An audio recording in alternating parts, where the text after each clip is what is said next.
Welcome in to another episode of the My Two Bits Gators football podcast. I'm one of your hosts, Ben, joined as always by your other host, Mr. Randy. Randy, how are we feeling tonight? B, looking good, feeling good, my man. Good to be with you on the broadcast tonight. This is exciting. It's very Yes. exciting. So looking forward to it, my man. Yes. For those who may not have heard us in the past, this is the first time on video here, so we're giving it a try, see how we like it, see how it goes. But this is probably going to be the new format moving forward as far as things look. We'll see how it goes. Give the test out, and we'll run with it. We'll go from there. So yeah, without further ado, let's get into the episode for tonight, episode 89, Under the Radar Returning Player Spotlight. So we will explain what that means, I promise. But to start off here, as always, we'll give you our intro, our mission, our accuracy disclaimer, our vision, and our agenda. Our mission is to provide factual analysis of all things Florida Gator football. Our accuracy disclaimer is that our information will be accurate to the best of our possible ability. We will cite our sources whenever we use them, and all statistical data comes from either ESPN or stats.ncaa.org, and recruiting data comes from on3.com. Our vision is to have unfiltered conversation around the product on the field, as well as recruiting and overall coaching decisions. Our analysis will be based on review of film, and while we will express opinion, that opinion should always be based in some form of fact. We will also evaluate strategy and tactics and discuss our observation of player personnel decisions as well as on-the-field execution. All right, so tonight, first and foremost, we will define what we mean by under the radar. Obviously, returning players speaks for itself, but we will define the under-the-radar criteria that we're looking at here. We will then go through our list of players that we've identified for this category and why we have them on the list. Then we will look at a couple sleeper picks that we have identified here and what we're going to do for those. And then last but not least, we'll wrap things up and talk about what we're going to be watching for with these guys heading into fall camp and the rest of the year, and discuss the next pod from there. So with that, we will get things started. Give me a breakdown of the criteria that we have established here for our under-the-radar players, if you would. Yeah, my man. So we got a couple things.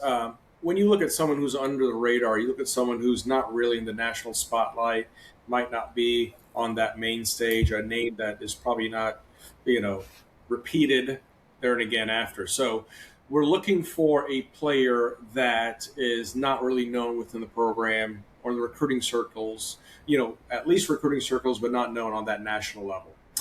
Last year, they're not a defined starter, at least for the majority of the season, if not the entire season. Of course, we've got a lot of new people on the team, a lot of new players, but we're looking at the fact that they had to play last year. So there's another part of the criteria. And then the other thing we're looking at is minimal media coverage outside of the Gainesville, Florida area, North Central Florida area, because we do have a couple of local state guys. So those are some of the things that we are defining as under the radar. Yep, absolutely. So, and to specify too, they may have had some national prominence possibly from a recruiting standpoint, like if they were freshmen or before they were freshmen, when they were in the recruiting class. We didn't take that into consideration. We're just looking at what did their year look like at UF last year? Did they make any waves? Did they have any kind of splash at all? If they did, then they're probably not eligible for this, right? That's really the criteria here. Now, it's not all second-year players. These could be, in some cases, third or even fourth-year guys, depending on what we're looking at. But ultimately, did they have any kind of significant impact last year? If they didn't, and they're returning, obviously, then they made this list. So no transfers, no freshmen, as you mentioned, right? That's not a part of this because obviously they weren't here last year. So there you go. Yeah. So that's the criteria. That's how we're breaking this down. So to that end, let's get things started with our first look here at a player. Number one is going to be TJ Abrams. So as you know, this receiving core is pretty deep, or maybe you don't know, but if you didn't know, it's pretty deep and it's pretty good. And there's a lot of guys that are kind of fighting to crack this starting rotation. For the record, I don't think TJ is going to crack the starting rotation. I don't see that. But we have seen some decent stuff from him. He put some pretty decent stuff on film at the end of last season, right? He started to do some things, especially down the stretch there where we started to take a little more notice of him. He had a rough spring game last year. He had several drops, which really wasn't great. But this year's stat line for him from the spring game was 6 receptions. So he tied for the team lead in receptions for 56 yards, a long of 35, and an average of 9.3. He was targeted 10 times, but he did not have 4 drops. Let me be very clear. I think maybe he had one, but I'm not even sure that I would classify that one as a drop. So Sure. I do have a play that I want to call out and share. So one of the nice things about having video is we can share some of this stuff. So let me see if we can get this up and working here and see how it goes. Oh, what you got? Let me pop it out full screen here. So this is the play I wanted to show out. This is, I believe, his long reception.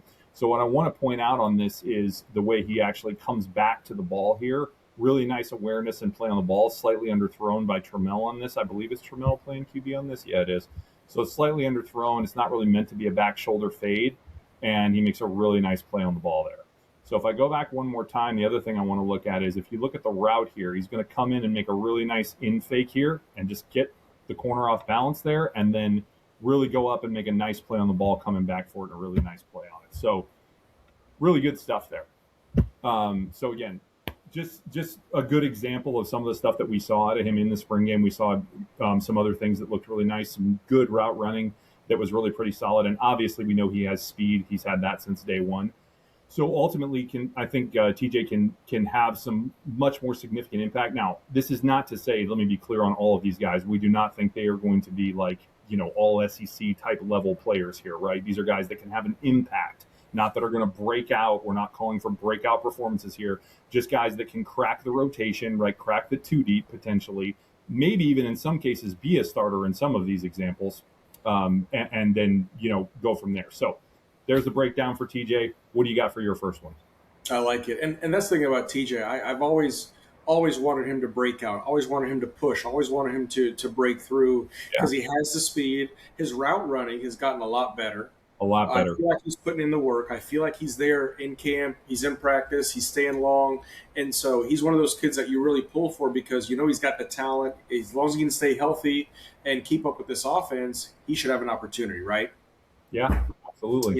Yeah. So I'm going to move on now to Aaron Childs. That's a name, and here's the thing about Aaron, right?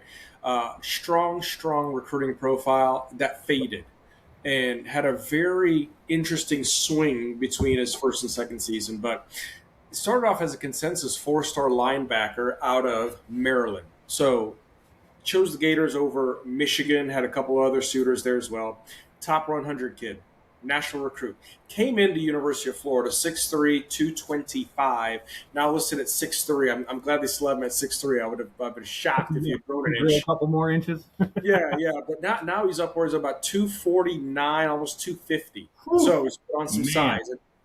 And that's the thing. When you see him in pads, he looks like an absolute grown man. 6'3", 250 is pretty big for a linebacker, man. It is, and especially with this pads on, it looks even bigger. To me, it looks even 260 or 265. But then again, I'm here at little 183, so we'll just leave that there. Here's the thing: freshman year, when you look at his overall career, freshman year, 13 games played, right? 10 solo tackles, 12 assisted, 22 total tackles, 1 tackler for loss, 1 sack. That's it. In his sophomore campaign last year, 12 games played, 22 tackles, 30 assisted, right? 52 total, 2 tackles for a loss and a half a sack. So Aaron has this ability. We've seen him with some phenomenal plays back to back. He can go into the middle of the gap. He can plug things up. He's quick for that size. He's quick, but he really hasn't shown out as far as up to that potential.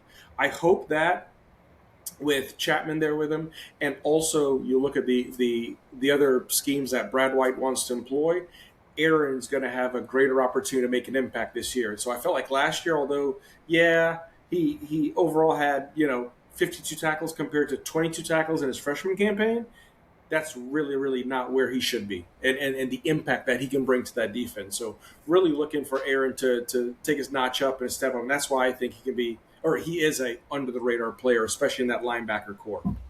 Yeah, I think when you look at it, right, he has not been a starter yet. Right, maybe a game or here or there, but not a guy that would have been the starter if not for injury, right, or something like that. Right, Pup was the starter when Pup went down last year.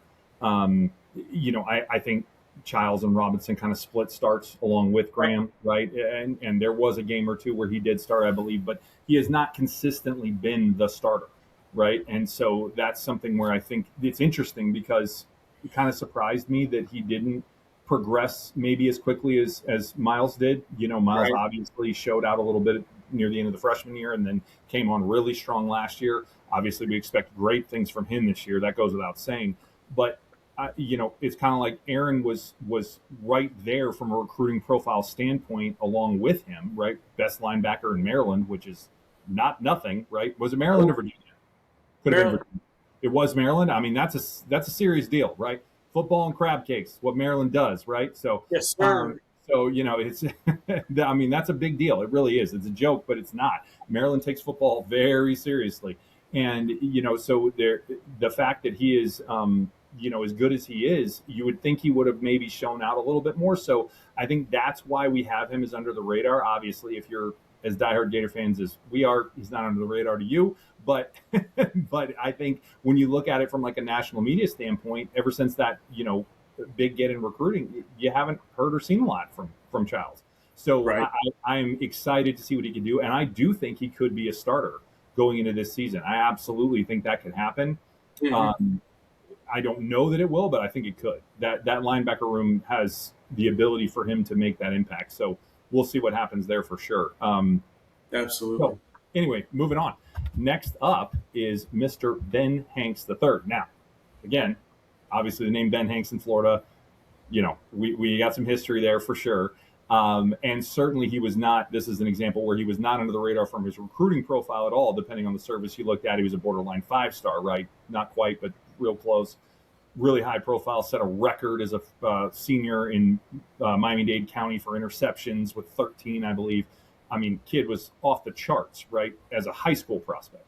But last year only played in 3 games. I will share the stats from those 3 games here. So I'm gonna share all kind of stuff here. So let's see here, right there. All right. So here are the stats from Ben Hanks last year, as per ESPN. Um, 5 tackles against Mississippi State solo, which that tends to be solo as a corner, right? A lot of times. Only 1 against Tennessee, even though I'm not sure if he got the start in that game or not, but he did play some there. He saw the field against Ole Miss as well. I don't know why, he must have just not recorded any stats, but he did see the field in that game. And then obviously FSU, 2 tackles, 1 assisted, and the interception. Along though with 2 passes defended. This interception was a gimme. It was the last play of the game. Yeah. It was a lame duck throw to him. I mean, good for him for making the play and running it back 48 yards, but ultimately the 2 passes defended were much more significant than this interception was. Game was over at that point. So ultimately, uh, I think when you look at the year that he had, right, not a ton of impact, didn't get in the game a lot. But what we're hearing is that he has had an absolutely outstanding spring, right? Absolutely outstanding, has really made an impact and is fighting to get that starting position actually over potentially either Cormani or Dijon, depending on who's going to get the other one right. Ben Hanks' name is in the mix for that. So that in and of itself tells you that he's going to have much more of an impact. And even if he doesn't get the starting nod, he is going to get significant rotational snaps here, right? He's not going to be third on the depth chart again like he was last year, clearly, which good, he shouldn't be, you would hope, with his recruiting profile, right? But I think when you look at it, he's going to be contending for that starting spot and really hopefully make an impact. Really looks like he's got a lot. Uh, Obviously, we know he's got a lot of talent, but it looks like he's really starting to take to the, you know, some of the schemes and really start to play the way he should be, whether it was the previous regime's defense or now, obviously, in Brad White's. I think we're going to see some good stuff, and hopefully Brandon Harris can get the most out of him. That's obviously the biggest thing. You know, obviously they got that South Florida connection going on, you know, with Harris being from down there as well. So we'll see what happens. We'll see what happens. Hopefully we can get some good stuff there. All Yeah. right, go ahead. No, the thing about Ben is interesting is legacy. Say less. Yeah, Coming in with big shoes, right? So this kid obviously did some great things in high school, hence why he was rated the way he was rated. So he's got that, and again, we don't know how well he processes that up here, right? So coming right. in, okay, father's footsteps. Okay, cool. There's that. And then the other thing that I looked at was look at what happened last season. I mean, this is his freshman year, and the team is falling apart, and defense is giving up big stuff. And maybe there's lack of confidence. Maybe there's obviously not well used in the scheme, got beat a lot of times. And so I'm really glad, like you said, to see that or hear that he's had a phenomenal spring camp Yeah. and picking things up well. And he has the ability to compete. And that's the biggest thing, I think, for him. It seemed like it was more of a confidence type deal when he was on the field last year, if anything else, and getting things straight in between the years and understanding that from a lot of different standpoints that you have to fight, especially when you have a team that is, for all intents and purposes, just not performing. And then, of course, you lose your head coach, the guy that was in your ear for so many months telling you to come here. So with Ben, I see a big 180 coming into this fall. And so I really hope he cracks that top there. Yeah, excited for his potential ceiling there for sure. Mm-hmm. Corner, kind of one of the question marks, right? We have on this team, right? We're not sure what's going to go on there exactly. Maybe safety more so, but certainly corner is on that list. But I mean, I feel pretty good about him, and I think there's definitely plenty of upside anyway. So we'll have to kind of see how it goes. So, all right, who's next? Next up, I've got Dijon Johnson. Another corner. Yeah. So, uh, out of Wharton High School in Tampa, Florida, another in-state kid. This is going to be his fourth season at UF. Previously, number 88 overall recruit in the 2023 class. Number 88. Again, another top 100 guy. Yep. An interesting story about him. B, you probably remember this, but previously committed to the Oh, Ohio State University. And yep. yes, I said that, the Ohio State. He committed around April and then decommitted in July. Very interesting. Here's the thing. Last year, limited action, right? 4 games before season-ending knee injury. All right, but he did earn a red shirt as a result of it. So he only played 174 snaps. That was it. In 2024, played all 13 games. DB, 5 starts, recorded 25 tackles, 16 of those solo, tackle for loss, QB hurry, 2 pass breakups. In 23, appeared in all 12 games again, primarily on special teams. Yep. Okay, so he's had a shift from special teams and then getting over into that secondary position. So the thing about him is a lot of unfinished business. Injured last year. And here's the other thing. Because of the way he was recruited, a top 100 guy, recruited very well. Obviously, it was really good to get him to flip from the Ohio State to Florida. But Dijon, he especially when you look at that 2024 year, he had some flashes here and there that we can see big things of, that we can count on him in that position. And last year we were hoping for big things, but of course we had the injury and what it was. So that's why I feel like he's going to be an under the radar guy that's going to come back, and as long as he's healthy and he picks up the schemes well, he should have a very strong 2026. Nice. Good stuff. All right. Oh yeah, actually, I want to say something about that before I move on to the next one. Yeah, we Dijon, got on Dijon. right? What's that? What do you got on Dijon? Oh yeah. So I think the interesting thing there was I think he was really primed to have maybe this breakout season or Yeah, really uptick season breakout. Again, we said we weren't calling for breakouts, but uptick season that we were looking for here. I think he was really primed to do that last year, and then to your point, he got hurt. Right, he was playing well to start the year, and then got hurt, and that was all she wrote, unfortunately. So hopefully we get to see what we kind of thought we would with that last year moving forward into this year, right? And yeah. and that's really the idea. But yeah, so that'd be my hope for that moving forward. So, all right, Contract deal for him. contract year, yes indeed. Well, theoretically, he could come back because of the red shirt. So, but it could be a contract year for sure. All right, next up, Duke Clark. So this is an interesting one because obviously nobody's taken over for Jaden Ball. That's clear, right? That's very clear, very evident. And I was going back and watching some highlights from last season, actually some in the Texas game because that was a good game for Yeah. Duke last year. And I saw Jaden running a bunch, and I was like, man, I can't wait to see him do that again. Really looking forward to that. But be that as it may, I think what's interesting about Duke is he is definitely going to challenge for the second spot on this team, and he's only a true sophomore, right? So that's very interesting, right? Because you obviously have brought in Pryor, who's the senior transfer or redshirt junior transfer, one of the two. But he is obviously definitely a solid player and could very well end up being the second string quote backup, or they might share the role. But regardless, the point being, whatever it works out to be, I think you're definitely going to see Duke have an impact one way or another. He just runs too hard for you not to, right? So if we go back and we look at last season, and let me share that here. Clark. There we go. All right. So last year he had stats at least in 4 games, and that was LIU, LSU, Texas, of course, being the big one, and then Florida State. He had 1 reception. So limited time. Obviously, Florida State he wasn't getting a lot with the number of carries that Jaden had in that game, but he did come in and catch an 11-yard pass. And then against LIU, he had 5 carries for 19 with 1 reception for 3. And then, of course, LSU, just 1 carry for 1 yard. That was obviously a rough game for everybody, not just him, to be clear. But the big one was obviously Texas. Now, to keep this in perspective, Jaden Ball had over 100 yards against Texas. So Jaden went over 100, and he still got 9 for 38 at 4.2 a clip, right, with 11 being the long. So that's pretty impressive when you consider it, right? Again, Texas's defense may have not been what they thought it was going to be last year, but it wasn't terrible, right? It certainly wasn't awful by any metrics or anything you looked at. And so for the season, he averaged 15 for 58, 3.9 per carry.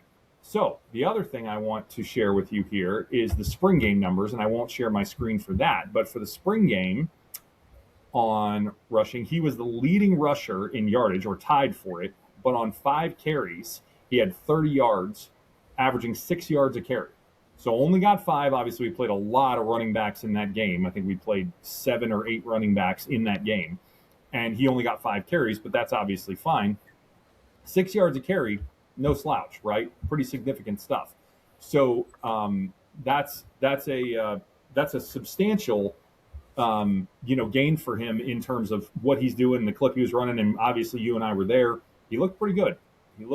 Him and Pryor were definitely the two that stood out the most to us. Yep. In terms of their performance and how they looked, the cuts they were making.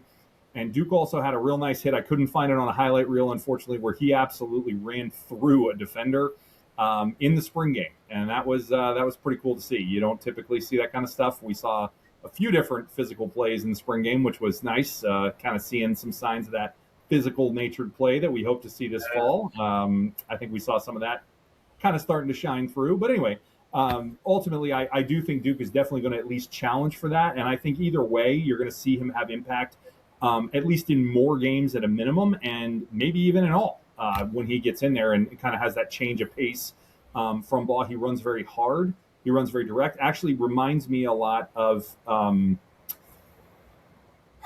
man, I said he reminds me of it, and then it went right out of my head. Transfer from Louisiana that Napier brought over. Why can I not think of his name? War II. Montrell Johnson. I knew the last name. I couldn't think of the first name. And if I knew it said Johnson, I was like, well, that's a popular last name, so that's not going to work. Yes, thank you, Trell.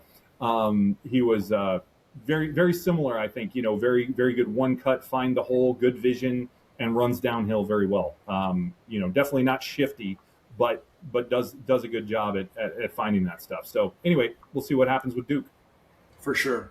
Also, to back you up, Mr. Pryor, we're going to call him the elder statesman because he's a redshirt senior. Oh, redshirt senior. I missed that. Okay, 5th year. All right. According to On3, we have redshirt senior status. He's 23 years young. So there you go. Wow. If he had one more, he'd be COVID redshirt senior. He'd be 24. He'd be 6 years in. Yeah. So we're coming into the last years of that. Technically, next season should be the last season you can see it. Not this coming 27. You should have no more COVID exemptions unless you have, Miami tight ends out there in their 8th year. But, who knows? All right, moving along. Whatever they're going to pay. No, but Duke Clark, the Duke. So here's the thing. I like your comparison to Montrell. I think okay, who has he been around the most in the running back room? Jaden Ball. So the Yep. one thing that I think is an understatement is to see how these players react and respond and get that feel for what's going on when they have a upperclassman to look to. Ricky Pearsall was one of the first examples for that when Napier came over, right? And so you look at that, and I look at Duke, and I love the fact that I've seen him in games where he ran and when ball ran, guess what? No gloves. Got the old tape on the knuckles. Mm-hmm. Love that. The other thing I love about Duke is I agree with you. He's not shifty, but when he makes a decision on that first step, I mean, he plants it in the ground, he's gone, you Yep. know? And so I look at that, they might not be shifty, he might not have the ability to shake and bake, but he's decisive when it comes to the gap and the hole that he wants to go through. So I think that could be used to his advantage with the proper scheme. So I like that right up on Duke. And here's the other thing too: if anything happens with Evan from a health standpoint, Duke's gonna step right in. No, no pun intended, just right into that spot. So looking forward to see big things out of him coming up here this fall. All right, moving on. Who do we got next, B? We got Brendan Bett. Yes, Yes. indeed. And why do we have Brendan Bett on here? Spitgate, right? Um, you know what? As much as we look at these kids, I mean, they're getting paid, right? You've got NIL, they're getting paid, they're adults, and but at the end of the day, they're still kids. They're still kids. They're Yep. way younger than us. So Yeah. so Brendan Bett came out of Ellison High School, out of Texas, consensus three-star prospect, tagged the number 27 defensive tackle in the nation, number 75 player in Texas. Okay, came in at 6'5", 270. 6'5", 270. Just picture a 6'5", 270. He now sits 6'5", 316. Mm. He added a human, like a 6-year-old. Okay, that's Well, that's a massive gain, yeah, right? that's a lot to gain. That's a massive gain. Um, for those of you curious about the recruitment process, he was not recruited, right? He comes to us by way of Baylor. So he did transfer to Florida last year. And obviously, the big game or the big deal for him was the spitting incident against USF and how he has bounced back from that. I know a lot of people question the staff about discipline, things of that nature. He served his time. He reached out. He apologized. Mm-hmm. It was very interesting how the staff handled that because automatically you're thinking he's suspended, right? And he's going to sit out for multiple games. And it's like, no, own up to it. Call the player whose face you spat in and go from there. So very interesting. Um, he saw action in all 12 games last year, right? Starts against Miami, Mississippi State, Tennessee. He recorded a pro football focused defensive grade of 76.9. So we can improve on that, right? Recorded Mm-hmm. 39 tackles during the season, 4 tackles for loss, 3 of which were sacks. So the sacks, believe it or not, put him on tie third on the team. So Brendan's got this unique ability to sniff out the ball. He's got really good ability to move his feet, move his hands, and be really effective in the trenches. Now, on top of that, he's added, 45, 50 pounds onto his size. That's going to be very interesting to see how he uses that size, his mobility, and the speed coming off the ball when that ball is snapped. So Brendan Bett, an under the radar guy for me. I expect big things out of him this fall, and definitely he's matured in many ways outside of the weight game. He's matured in many ways. So really looking to see him also build on that leadership role that he said he really wants to embrace this fall as well.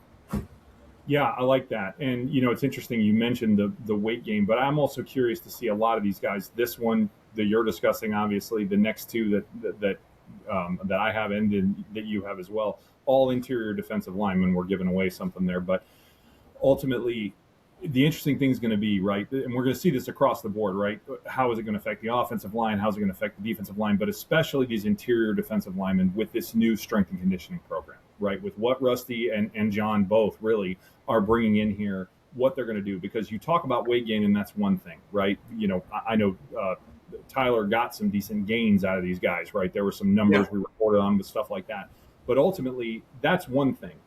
True gain of strength is another, right? Some of these exercises that they're doing, some of the stuff that they're doing now. So they were doing like freehand squats the other day, like, and what it's nuts. Like, I'm like, holy cow. Like the strength that you're going to build by doing some stuff like that is wild, right? Like holding the bar down here and doing, down this way and doing squats with it with a, 400-pound squat bar. It's like, holy crap, really, really serious stuff. That these guys are getting into now. So ultimately, where I'm going with this is, what happens with some of these guys that were already pretty athletic, pretty special, pretty quick, right, in their movements, despite their massive size. Right now, let's throw in some strength to go along with it. Could be interesting. Let's see how that translates, right? Let's see how that one plays out. Let's see how it escalates, right? Could be interesting. So to that end, I'll transition to my next one here. Yeah. Show you Jeremiah McLeod's stats from last season. Share these up. All right. So Jeremiah actually played in more games than I realized he did. I was shocked when I saw this many stats recorded throughout the season. Only 13 total tackles, but obviously, again, an interior defensive lineman. And this is certainly not a guy who, if you go back and watch the film, was out there in a bunch of games, right? Clearly saw the field some, but he was not like popping off all over the tape. He did not play a ton in the rotation. He was definitely, obviously, being a true freshman, by the way, last year, was definitely not, going to get out there on a significant basis. But what's interesting about McLeod is, he's a big guy, right? You got the numbers up here right now. I don't know if this is current or if this was previous when it was put up here, but 6'3", 294. Obviously, pretty good size on the interior as well, but really, really athletic, right? Can really make some serious moves. Can ultimately make an impact from the inside. Didn't have any sacks like Bet did last year, but also, again, didn't get the snap count that Bet did at all. Right, Bet was borderline a starter. For some games, he was a starter. I don't think McLeod started at all. Maybe one game he did because of some injury stuff that happened later in the season, possibly Tennessee. I don't recall.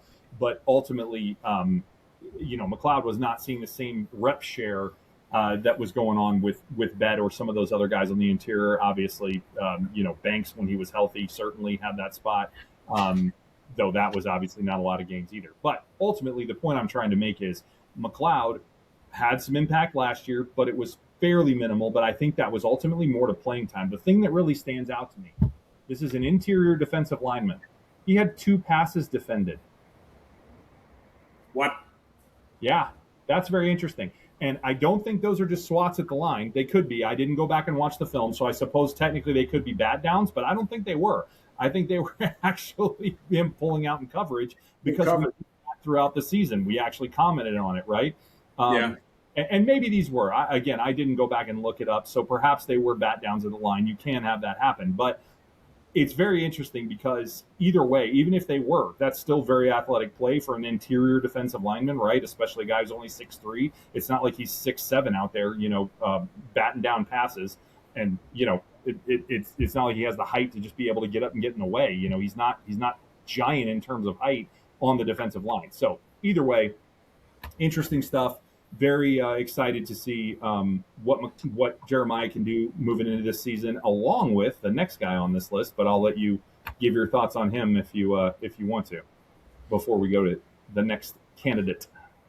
Jeremiah McLeod is someone that, for me, always showed well in practice and showed well in film, always. And for whatever reason, it just never translated on Saturdays on the field, ready for play. The kid's got all the abilities. It seems like he does. Seems like he's got a good football IQ about him, good head on his shoulders. But for whatever reason, and I don't know what it is, nothing bad against him, but it's almost as if, he can't get it out of 5th gear, right? He doesn't have a 6th gear. And maybe, you mentioned earlier, maybe with the way this regime is, right, with the competition, the competitive nature, the challenging, getting the most out of these guys as possible. Maybe that's going to get him into that 6th gear because he's got the fundamentals to be able to get there and be there consistently. So, well, he did have one game last year where he was popping up all over the place. I remember you and I talking about it. He had one game, and I was actually going back and looking for it because I couldn't remember which one it was. I'm not sure it was Tennessee because I thought it was earlier in the year than that. But he was all over the place. He was getting in there, disrupting plays. Didn't necessarily show up on the stat sheet, right? But he was living in the backfield in that game. So I just don't remember which one it was. So But yeah, to your point, I think. But again, you say all that, but again, he was a true freshman, so give him time. Let's see what happens. Fair, 100% fair. Well said. Um, Moving on. You mentioned someone else on the D line. Joseph Mbachu out of Loganville, Georgia, Grayson High School. Um, this was completely a relationship recruitment there by Gerald Chapman. Obviously, we retained Gerald Chapman on the line, so that'd be great. Joseph, if y'all don't remember, 4-star, had a 91.57 overall, so that's great. Had offers from Texas, Auburn, Michigan, Tennessee. Didn't get offered by Alabama, but for some reason he went there a couple times on a visit, some official, some unofficial, whatever. Folks, here's another massive, massive weight transformation. Came in at 6'5", 280. He now stands at 6'5", but roughly 327. Jeez. What? And Wow. he looks every bit of it. He looks like Yeah. he's very large. Um, just there's no other way to say it. I mean, just absolutely massive human being. And that was the other thing too. Coming in, here's a guy that we talked about a lot on the recruiting trails. Right? He was ranked as the number 12 DT, the defensive tackle in the country by Rivals, number 225 overall player in the class of 2025 per on three. So. Um, Saw a lot of action in 2025. He played the season opener against LIU. Saw action 8 games after that. Ended his freshman season, 11 tackles. One of them was a TFL. But I'll tell you what, Joseph Mbachu, based off the way he was recruited in high school and to now, he's got some of the intangibles. He's got the size, he's got the feet, and he's got the hands. Now, and the other thing too I love about this, when I look at his recruitment picture, I look at his photo when he first came in as a freshman last year. He's got the glasses. This year, glasses are gone. He's got the nice fade coming up. He's grown up a little bit. So here's a guy that has the size, has a lot of different abilities, athletic at that size. So I'm really hoping that he can raise that level of play this year because we're going to need it on the D line, and he can be a very integral piece of that line this fall. Nice. Good stuff. Yeah, obviously we're high on him last year, and then the spring intel again on this has been outstanding. Now he got hurt fairly early in spring, but it was Yeah. minor. He was able to come back.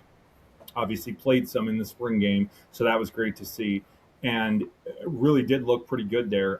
Didn't get a ton of run, but I think enough that we were able to see that he was back and to full strength and stuff like that. But he was being described early in spring as absolutely explosive and really just coming off the line, off the ball, just really making some outstanding plays in terms of just his explosiveness and his development in terms of the position and all of that stuff. So really, really good stuff there. So excited to see what he can potentially do. Second year again, definitely I think going to crack that two deep. I don't think there's any question on that. Mm-hmm. Don't know that he'll start though. Maybe not sure there. That other position, right? We know Bet is probably locked in as a starter this year at that spot. Not sure, is it going to be Kalu who transferred over from Baylor? He's looked good in spring. Is it going to be Mbachu? Is it going to be McLeod? There are options. We don't know who the starter's going to be, but I think all four of those guys are going to be in that rotation, and there's definitely going to be some different options there. So, at any rate, all right, that concludes our under the radar players that we identified. Now we have two sleeper picks, one each, that we wanted to go through and discuss. These Yeah. guys are really off the radar, like didn't see the field last year. But from some stuff we've heard through spring intel, stuff we saw at the spring game, whatever it might be, we have identified that, hey, maybe there's something here that we should be looking at, right? In terms of, what they've got going on and where they're at. So I'm going to start off. The first one I have is Miles Johnson. So Miles Johnson is a linebacker, if you're not aware, and even Florida fans may not be aware of this one. He was recruited out of Alabama, and his rating was an 87.5. He was a 3-star per Rivals. He was the 719th player nationally in the class, 74th at the position, only 31st out of the state of Alabama. So nothing high profile with the recruiting here. He was 6'1", 220 at the time when he came in. So, about typical size for a linebacker, right, coming in.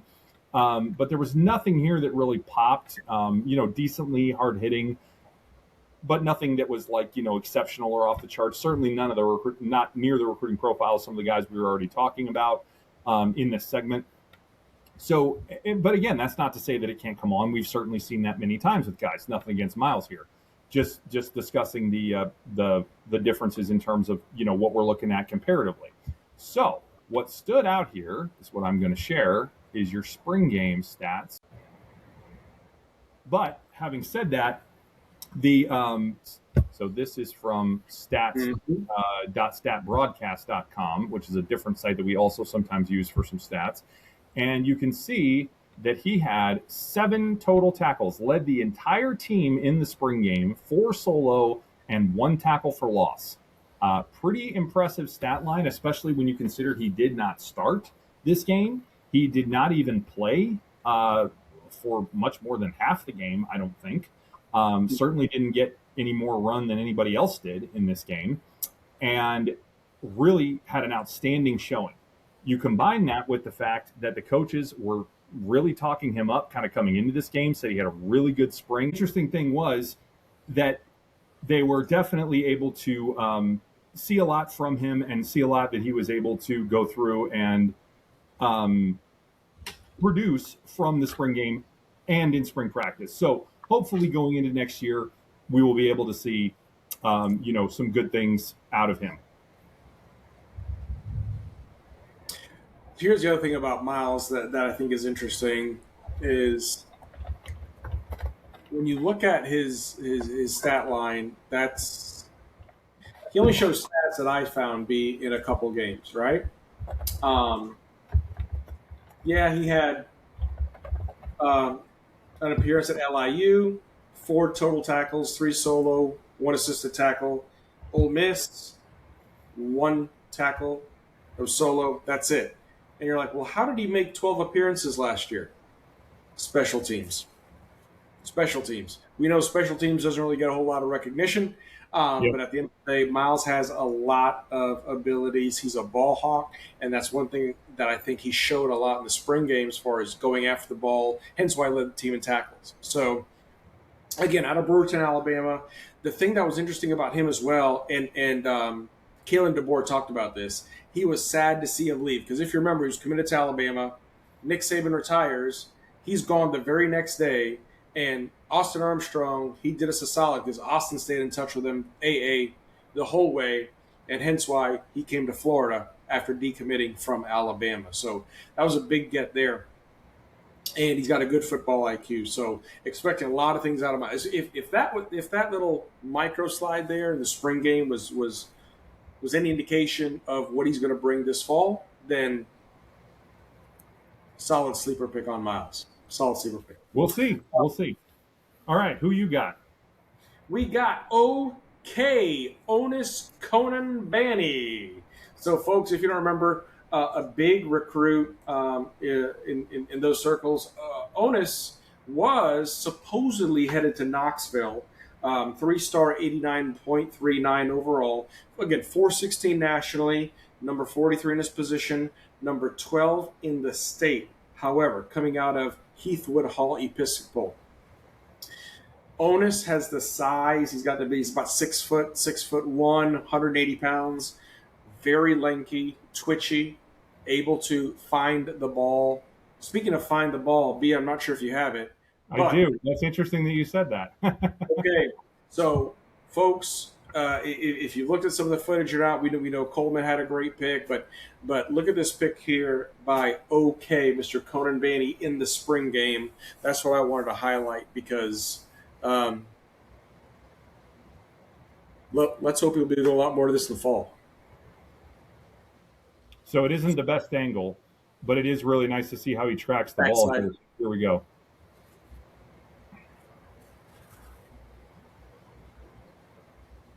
So very nice running with the receiver, right, downfield, tracking it the whole way, and then is able to obviously make the play over the shoulder with a nice grab as well. I don't think people realize how difficult an over the shoulder catch is in stride as you're fading away to the end line. I mean, it's Yep. just so good on him there. And Ona showed. I think there's another one that's going to be. Hey, we've heard this from him out of the spring camp. We've heard what he's been able to make gains wise from a speed standpoint, add a couple miles an hour on speed, different things like that. So especially if he was heavily on Tennessee, and where Tennessee wanted to use him in his scheme. I know they were not. Heupel was very upset about losing him last minute on that flip to us. But at the end of the day, I think Otis is going to be a really good sleeper pick and should be primed to do some big things this fall. As you would say, we hope. We hope, indeed, we hope. We will see. All right, good stuff. Okay, so that wraps up the sleeper picks. So, in terms of the fall, in terms of camp, in terms of the season, what are we looking for, right? So, we kind of touched on this throughout, but I think ultimately what we want to see here is can these guys crack the rotation and make a significant impact, right, in terms of their performance, their production on the team, right? That's what we're looking for. Now, in fairness, we picked a bunch of guys here. I don't think they're all going to hit, right? I'm sure that some of these are not going to materialize this way. And certainly the sleepers are a bit out on the limb here for sure. Yeah. But when you look at the 8 that we went through, I think I would be surprised if at least half of those, right, maybe even 5 of the 8, do not have a significant contribution, right, to Florida's season in one way or another. And that's without injury considerations, right? Which hopefully we have less of. Obviously, hopefully the strength and conditioning helps with that too. Knock wood. Good grief. It's been a rough couple of seasons for injuries, as we're all aware. But putting that aside, I think it would definitely be something where we again want to see them on the 2 deep for sure. Potentially start, right, in some cases.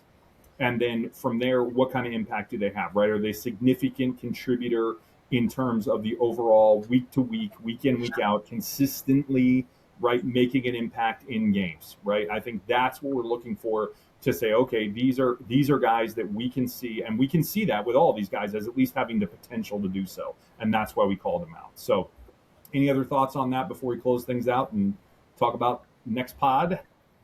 I like the way you said that, because here's the thing that's tough about what we have read, what we have seen is, oh, so and so's doing this, right? So they're cracking the rotation. They're going to be the starters. They're the first and seconds, folks. This is what's tough about when you're trying to predict, oh, who's going to start or who's going to. It's such a toss up right now as far as what's happening on the O line. Sure, there's going to be some favorites. There's going to be some clear names that are cut above the rest. But at the end of the day, new staff, new installation of new schemes, and guess what? A different mentality. Like we talked about before, Billy Napier had culture. Guess what? John Summerall's got his own type of culture. Is it stronger? Is it better? TBD. But right now, from a challenge perspective, from a toughness perspective, it's clicking on all 8 cylinders. Right? Don't even know what else to tell you. It really is.